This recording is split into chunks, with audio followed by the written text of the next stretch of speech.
Vendor Central is dying.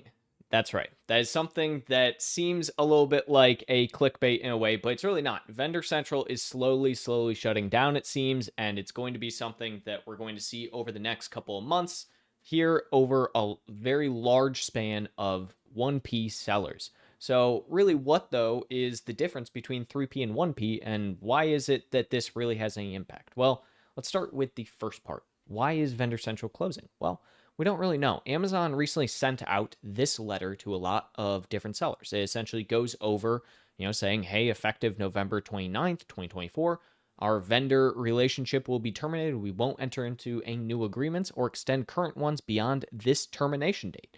So they sent this out to a bunch of sellers. People started thinking, oh, well, I didn't have any, and so therefore I'm going to be safe. Well, okay. But recently, people have realized something. They started sending out more letters, and they're noticing it's every third Monday and the dates line up. So essentially, they sent one out in August for just a very small amount of people, with October 19th being their deadline, which is interesting because that is also the inventory deadline for Black Friday, Cyber Monday. So essentially, people are seeing this and saying, oh, this makes a lot of sense. They're not going to get any more inventory past this date. I'm not going to be able to work with them anymore. Then they also sent out one September 9th. Now, September 9th was for November 9th. We are assuming that some people, and from what I have seen, have gotten them also on September 30th for the 29th of November. And from this chart, we are going to assume that this is going to keep going until there is no more people in Vendor Central or 1P sellers. Why might this be? Well, I have a few theories. I think partially it has to do with the fact that Amazon's realizing that their 1P side of the platform and Vendor Central just isn't as profitable for them as they initially thought it might be. A few years ago, it made a lot of sense. There was a lot of sellers out there who were wholesale and wanted to essentially do Amazon, but they really didn't want all the rigmarole that comes with being a seller on the platform because Amazon has a lot of rules and regulations around it. We'll get into essentially the pro con there in a minute, but it's one of those things where I think Amazon is essentially saying, hey, this is no longer a profitable venture for us. We can put our efforts much more into the seller central side. I am sure that they will keep around their top 1% of vendors, because one thing to note is that on Vendor Central, roughly only 600 total brands that are 1P Vendor Central make up over 95% of all Vendor Central. That seems like an insane statistic, but when you think about it, if Amazon is doing roughly $250 billion in sales on Vendor Central, and 235 billion of that is fully just 600 brands, yeah, that makes a little bit of sense. So when they are doing this, I think they'll probably keep on that roughly 600 or so brands. Maybe not. Maybe they'll say, no, you guys have to go and sell it on your own on Seller Central, because they make a lot more money from selling fees from sellers than they do anything else. So that being said, why is it that typically people think 1P is better than 3P anyways? Because in my opinion, it's not. Vendor Central has never really been better than selling it yourself on Amazon. Yes, selling on Amazon is a bit difficult at times, and it can be a little bit of a headache to try and do it, but there's a lot of pros. If we look over here, so I kind of wrote out some of these here. We have essentially, more control over all changes, right? So you have more control over your pricing, your listings, your consumer targeting, your discounts, anything, even your advertising. You have a little bit more control over when you are selling on Seller Central. Same thing, no co-op agreements.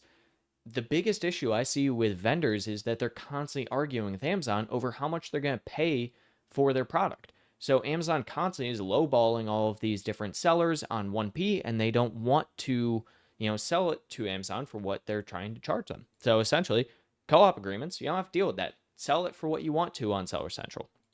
You can also put the product into inventory without having to wait for a PO.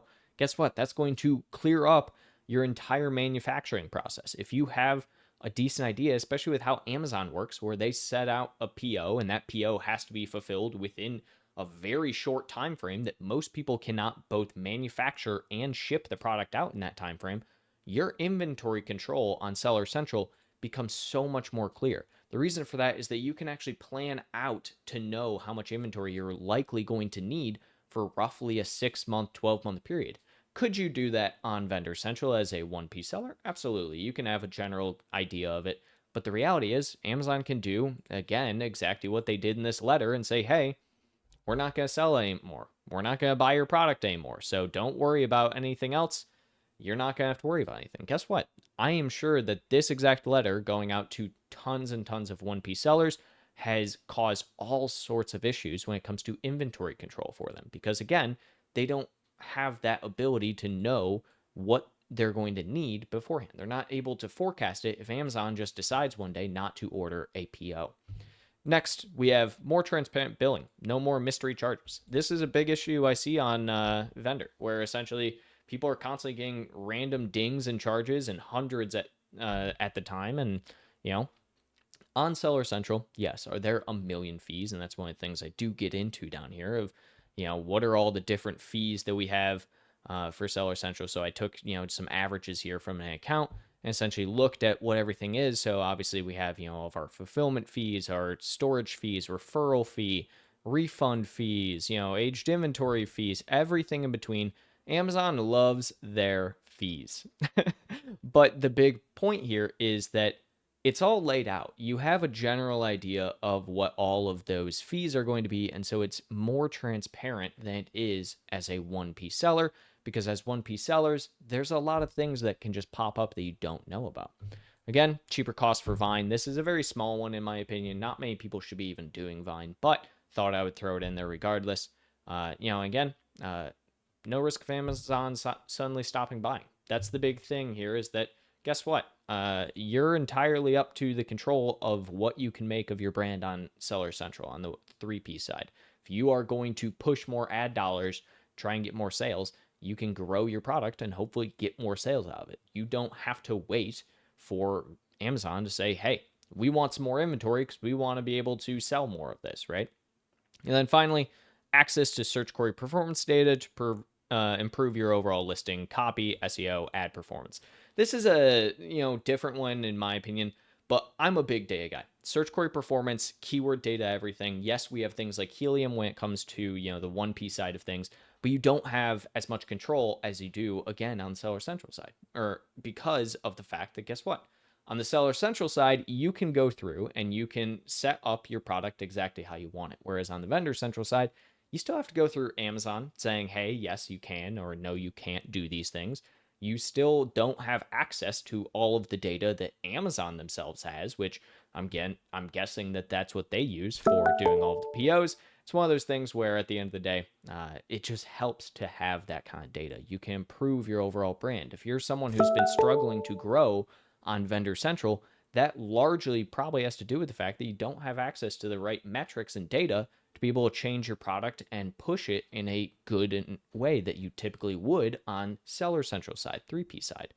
Now, that being said, I do have some things for cons because it's not all sunshine and rainbows over in Seller Central, but things such as if you are a food seller going to the Whole Foods product market, that's a big issue.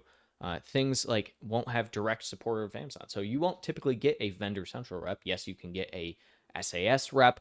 That costs a lot of money, but on Vendor Central, you do get that representative, even though they have been taking away the Vendor Central reps for years now, and there are only a finite number of them left, but even still something to consider there. On top of that, you have, essentially fulfillment costs. So what we talked about earlier with the different fees here, you have to actually pay to ship the product. Yep, that's a thing. And then on top of that, logistics of moving inventory from warehouses. So rather than just sending, from one warehouse to another to Amazon, you have to kind of finagle it with the different FBA inventory warehouses. No fees for selling on Amazon through VC. So essentially, you typically would get those kind of fees back and get reimbursements and things like that for selling VC. You don't get that anymore. You do get faster shipping with VC over Seller Central. So it is one of those things where it's going to be a little bit slower, but it is what it is. And then big part, VC is simpler for logistic for large volumes. So if you're someone who, again, needs to ship out 40,000, 60,000, 10 million units, VC is going to be easier for you. But at the end of the day, you still are going to have that issue of lack of inventory control. You don't know where or when you're going to need certain inventory allotments, right? And it's a very short time frame on the VC. So all of this being said, and I did write a ton more there, but not super important.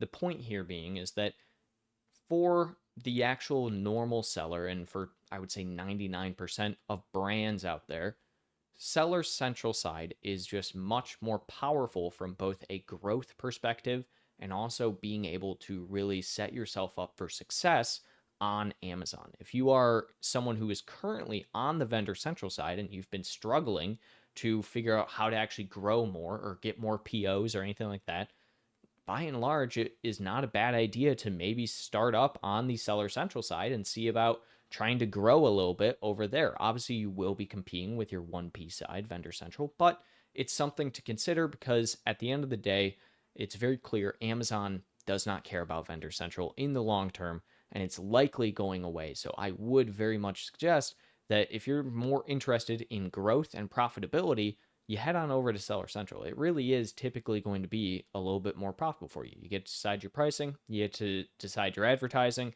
everything in between. So if it's something that, interests you, feel free to do a little bit more digging, but this is my general take on whether or not 3P versus 1P, which one is kind of better in this day and age. And in my opinion, 3P is just the clear, more advantageous way for 99% of brands to go.